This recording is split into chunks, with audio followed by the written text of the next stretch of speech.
This is the Horse Radio Network. You're listening to The Stall and Stable Show, ideas for happy horsekeeping. Sabrina Hayes is a horse-crazy lady born and raised in Montana, who's continued her horse passion as an adult. She grew up riding and showing quarter horses and currently has a small herd of broodmares, plus a yearling and a pony. Sabrina's goal is to raise quality, trainable quarter horses with good brains to be competitive in the all-around Western and English events at stock breed shows. She's based in South Central Montana and works as a veterinary assistant to support her horse hobby. Host Tara Tibbets chats with this experienced horsewoman, her old friend, about how Sabrina keeps her broodmares happy and their foals healthy.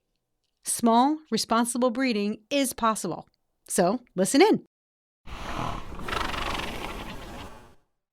This is episode 3 of Stall and Stable West, brought to you by Barn Pros. Today is Wednesday, December 14th, 2022. I'm Helena Harris. Please support our sponsors as they help make this show possible. For most equestrians, whether amateurs or pros, the challenges of time and money are ceaseless. One of the ways we overcome those challenges is by being as efficient as possible, but without compromising quality care for our horses or ourselves. Enter Barn Pros. They offer extraordinarily well thought out barn and living structures that combine horse space and human space. One structure solves 2 problems. Barn Pros' exceptional quality, precise engineering, and streamlined building process reduces guesswork, mistakes, and time to build. That means time and money saved. See? Problem solved. Their barn packages include everything from blueprints to lumber and hardware, all ready to build. Plus, they have great resources for educating and supporting their customers throughout the entire process.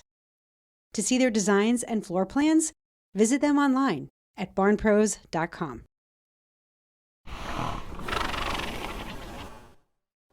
Hi, listeners, and welcome back to another episode of Stall and Stable West, where we cover all things horsekeeping with a focus on life west of the Mississippi. This episode features host Tara Tibbets talking with an old friend of hers, Sabrina Hayes, a horsewoman who lives near Billings, Montana, who keeps her horses at home and breeds quality quarter horses.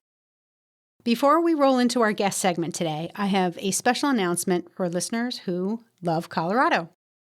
There's a great job opportunity for a professional stable manager at a high-end facility in Steamboat Springs, Colorado. Actually, there are 2 openings, stable manager and trainer. The facility is a multidiscipline, high-end equestrian center that can accommodate up to 35 horses. It sits within a large private ranch that offers a heated indoor arena, outdoor jump ring, cross-country schooling area, and miles upon miles of stunning trails. Living accommodations and a stall are part of the compensation package for the stable manager. And the pay is competitive. The trainer position is flexible and can become part of the stable manager's role or exist on its own.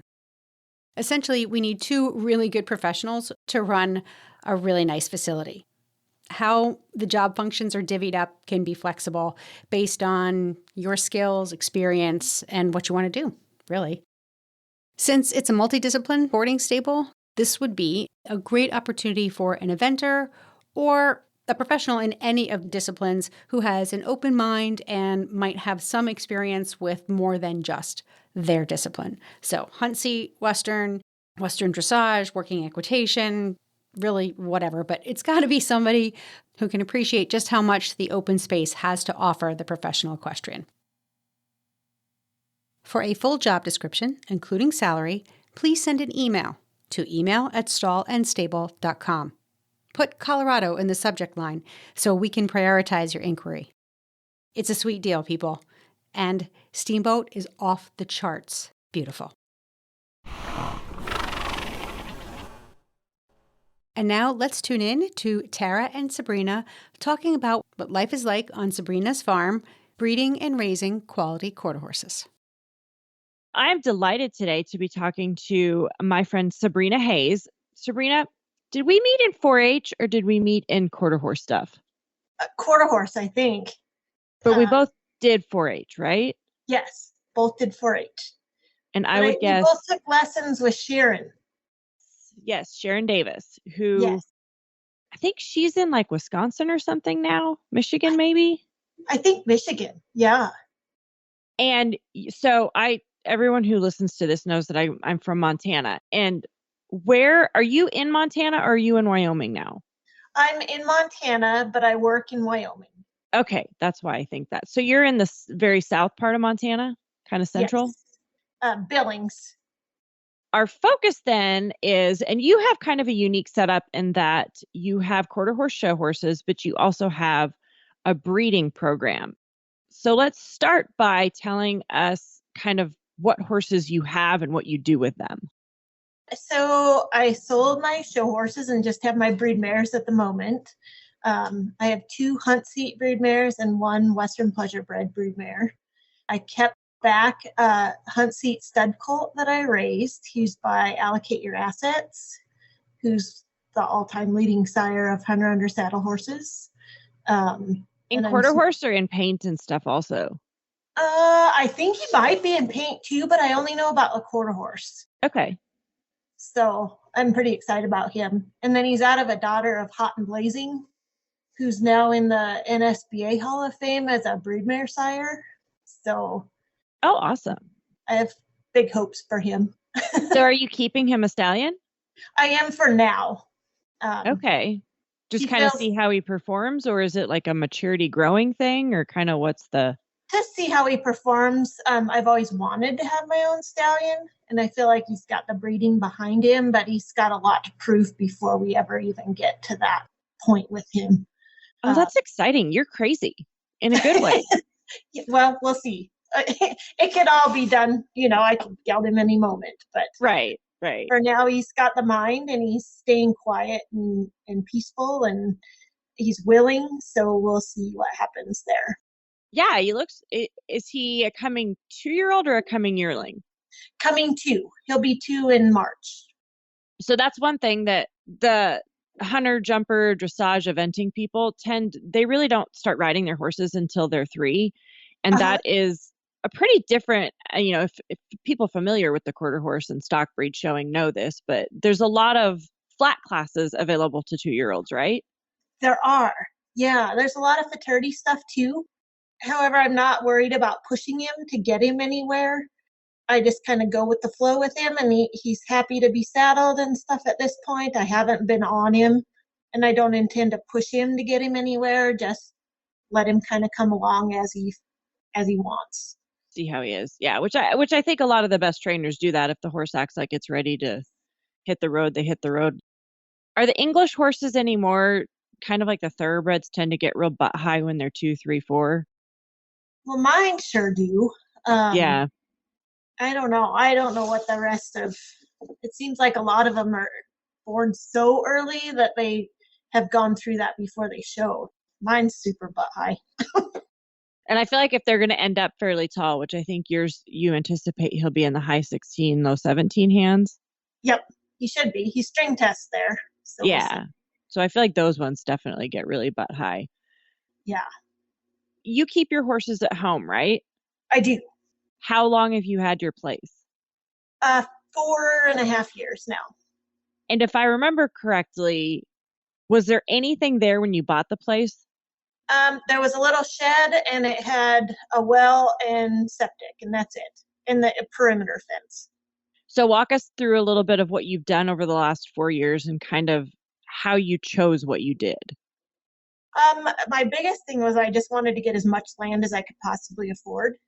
So I was able to get 20 acres. It is dry land.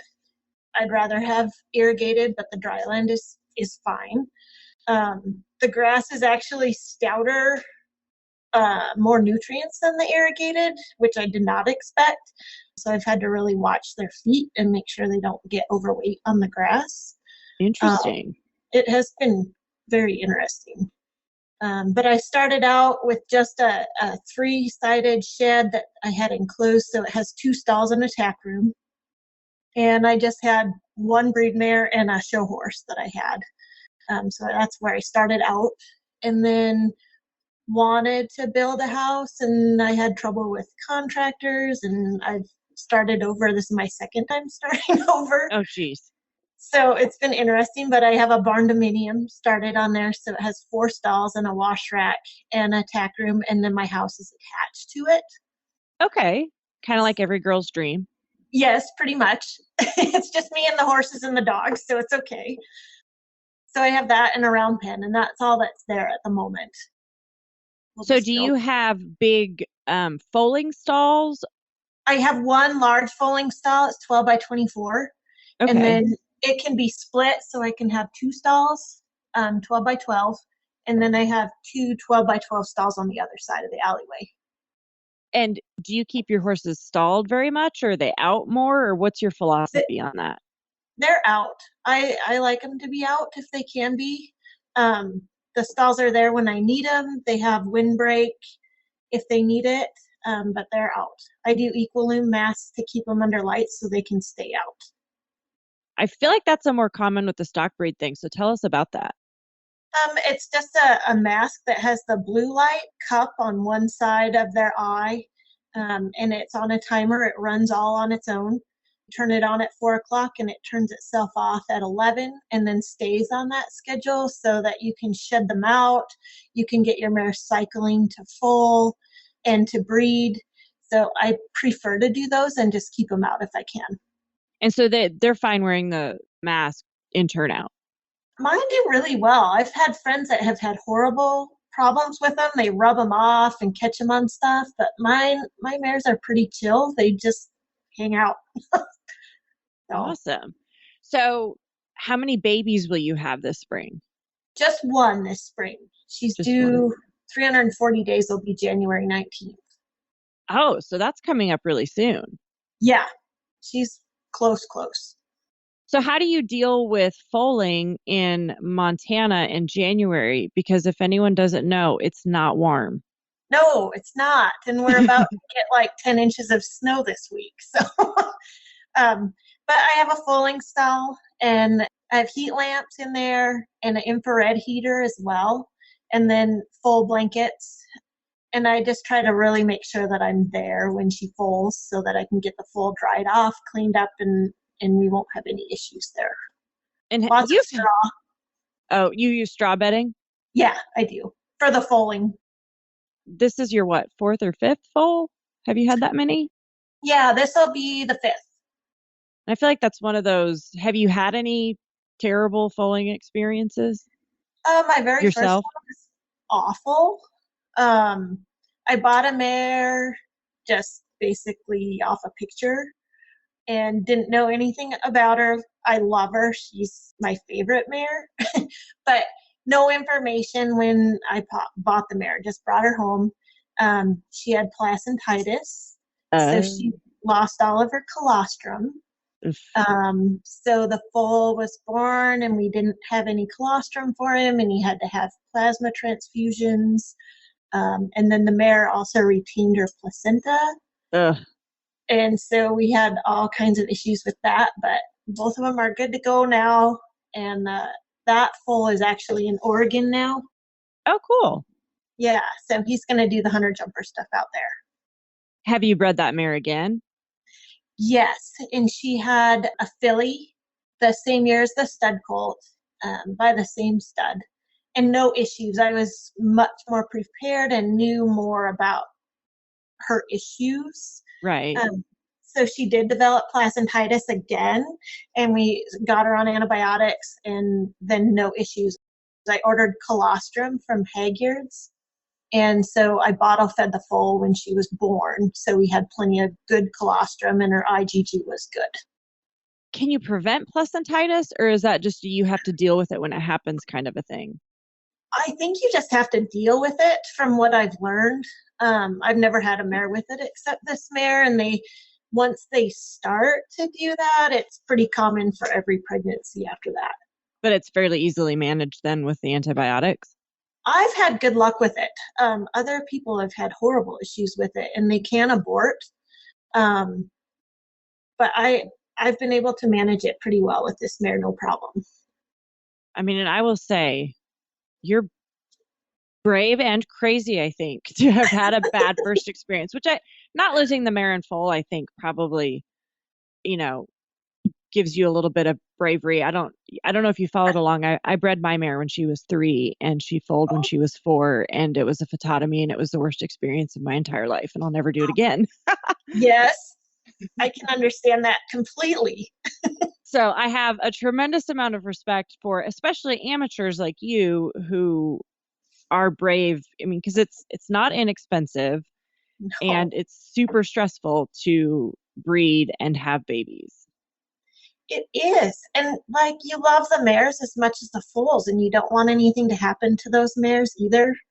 And sometimes I'm like, oh, I just don't know if I want to breed that because I don't want anything to happen to the mare because I Right. love them. Right. So, And so I think one of the things, especially as an amateur owner breeder and not like you're not doing this as your livelihood, do you intend to keep these mares forever?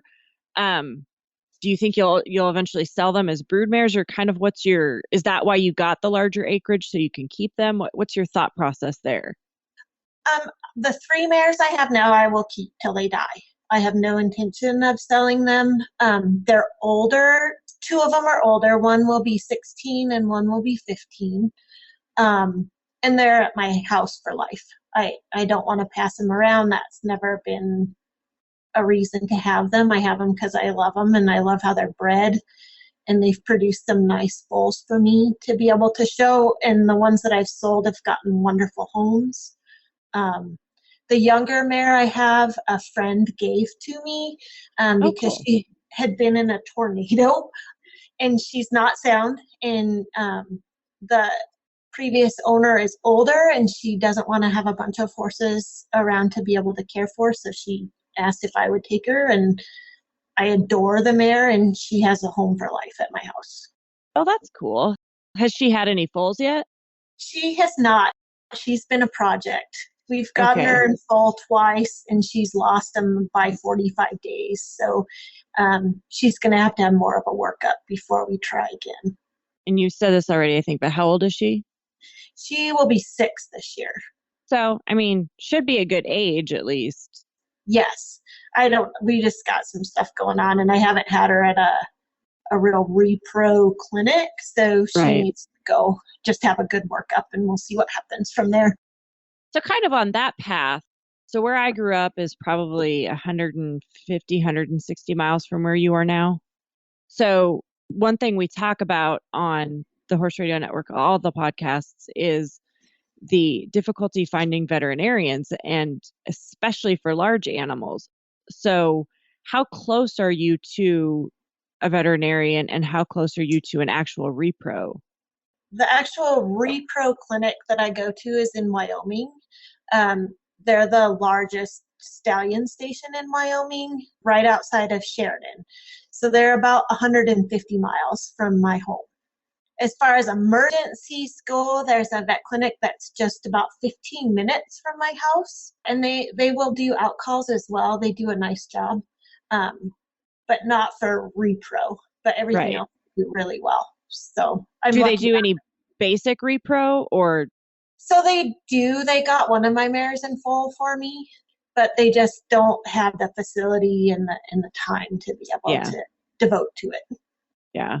That's awesome you have a good vet that close by for emergencies, though, because I know for us that was always a big challenge, and we were really fortunate we didn't have any catastrophic stuff happen very often. But yeah, it's terrifying. That's like my biggest thing is, where am I going to go in an emergency? I'm prepared for that. Right? And, I mean, have you had to have any? I mean, just one. I had a mare get hung up in a panel. She damaged a hind leg, but it all worked out fine. But they were there in 15 minutes, and we had antibiotics on board and x-rays taken within 30 minutes. So they're a really good clinic, and they come right out when you need them. Yeah, that's great. So then kind of going back to the physical location where you are, one thing, we never had this when I was a kid, and I have it a lot now that I'm in Texas, and it doesn't sound like you have to deal with mini colic. Right. Well, I'm a veterinary assistant, so I have some drugs on hand if I need it. I have a pony that likes to colic a lot on me in the winter. So and it's usually pretty minor, so I just keep Banamine on hand and that takes care of it for him. But luckily I can have a few things on hand to get after it faster before I call a vet. Do you see a lot of colics up there? I mean, as working at a vet's office and just yourself? No, actually, surprisingly, no. The times that we see it are when they don't have water. Water is just the biggest issue, and a severe drop in temperature, we'll see some. But which I feel like a lot of that is they quit drinking. Yeah, exactly. Water is such an issue. It's an interesting thing to me in that I'd be curious to see if they ever did a study, because there's more people and more horses where I live than you live, but just colic is common. And I really think it's a lot because you get to an urban area and people are more likely to keep their horse in a 12 by 12 box stall and not give it as much turnout. Right. I can see that. They're not getting the movement that they would normally have to be able to be out and about and stuff. I think that can make a difference for sure. Right. So does your facility, do you have an arena? Do you have, I think you have a pretty nice round pen, or what's your riding setup like? All I have is a round pen. It is a 60-foot. So, for riding babies and stuff, it's fine. And then everything else just has to go out. I ride in the pasture. Eventually, someday I'll have an arena, but I'm just not there yet. Do you feel like it makes a big difference for your horses? I honestly like it better. I would prefer to have better ground to ride on. I don't like pounding them around on the hard ground, but it forces you to steer and not bounce off the walls. And I mean, you're out and they enjoy it. I think they're happy and they trot out and you don't get a crammed up movement. They like to reach and be out.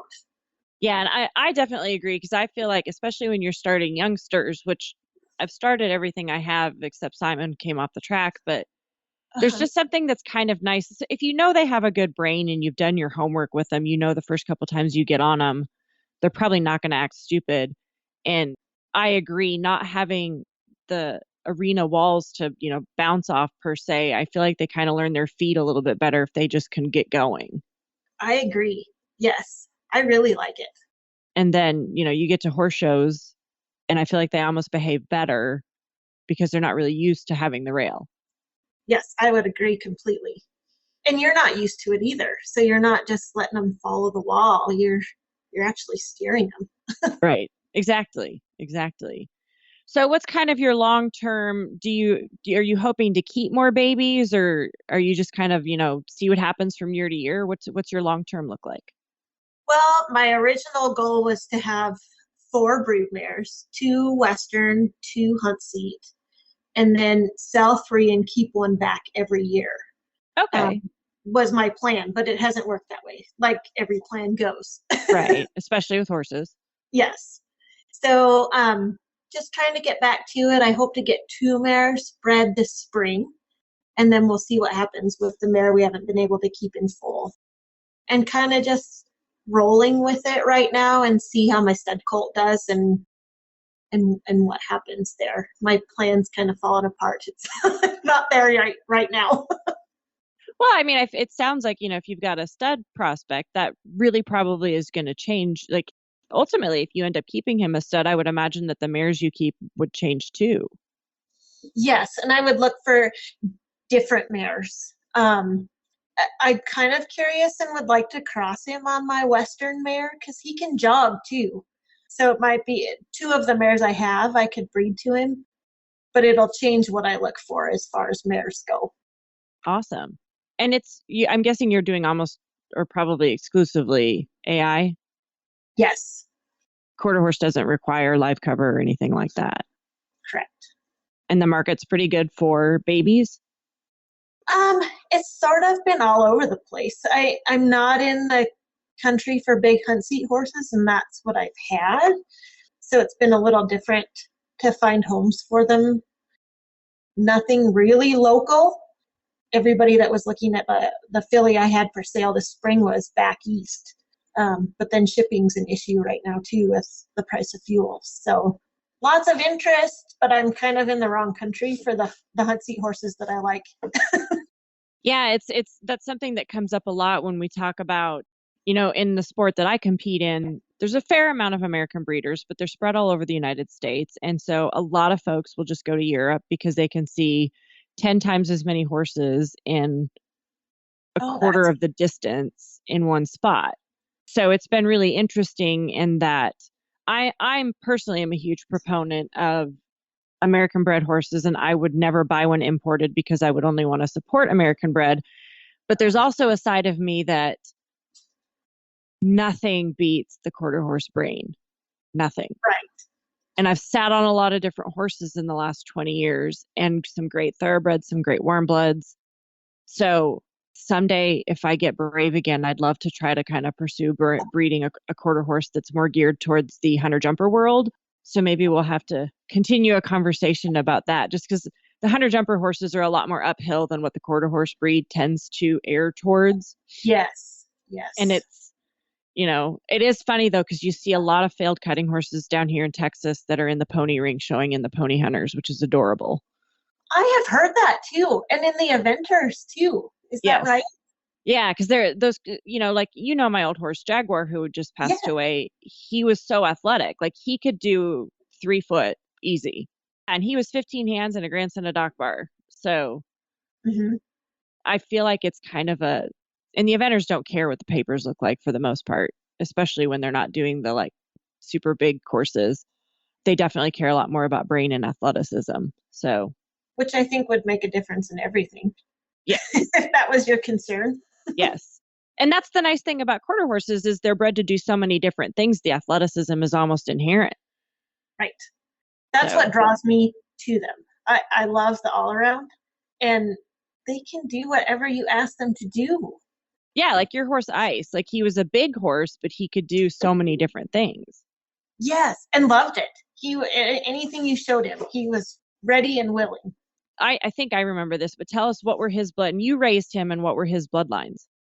I bought him when he was 4 months old, and he was by a son of Coolest, who is a halter horse, and I don't know that was even ridden. And then he was out of a daughter of Doc's prescription. Oh, okay. So he was cowbred on the bottom, and he just got huge. Like he was huge halter looking. He weighed 1,600 pounds. Oh my. Yes, he was a beast. And he was tall too though, right? He was 15'3". So he looked taller than he was. He did everything. Whatever you wanted to do. He would jump. I moved bulls on him when he had 30 rides. And he was happy to do that. He was trail ridden. We swam him in the river. He roped a little bit. He had hunter under saddle points, hunt seat eck points. He just was a neat horse. And ultimately, the best thing about him was his brain. Oh, absolutely. He just happy. Just whatever. Throw it at him, and he's like, okay, we'll give it a try. What's your new kid's name that you'll start riding? I call him Jardani. Jardani. After John Wick. My husband has seen those. I have not. Oh, okay. Yeah, I'm a John Wick fan. Get the DL from him. So right. Awesome. Well, Sabrina, thank you so much. I obviously loved catching up with you because it's been a minute, but I hope you inspire our listeners to know, like, you can do this on your own, even out in the middle of nowhere, and it's fun and rewarding. It is. Absolutely. Just give it a go. So if anybody is listening, is interested in checking out your horses or your mares or anything, where's the best place for them to stalk you? Probably my Facebook. Most of it's public, so you can see it just under my name. And I have Dream Machine Ranch is what I call it, and I have a Facebook page for that too. Awesome. Well, we'll put some of that information in the show notes for this episode. I appreciate your time on this snowy Saturday morning. Right. It's so good to visit with you. Awesome. Thank you. I really appreciate it. For more information about Sabrina and the information that was talked about in this episode, go to stallandstable.com and look up Stall and Stable West, Episode 3. The show notes will contain links to Sabrina's Facebook page and some follow-up information on the things that Tara and Sabrina talked about. Thank you, listeners, once again for following along, and thank you to Barn Pros. I have been following Barn Pros for years and years and years and years. This is a company that's been around for a long time. They've gone through a couple of reinventions, and what they have to offer now is better than ever. So if you're thinking about bringing your horses home, or you want to combine, you want to either build a barn or an arena or a house or all of the above, go to Barn Pros first. You can find them at barnpros.com, or just go to Stall and Stable and click on their banner. And that's going to be a wrap for this episode. I hope you enjoyed it.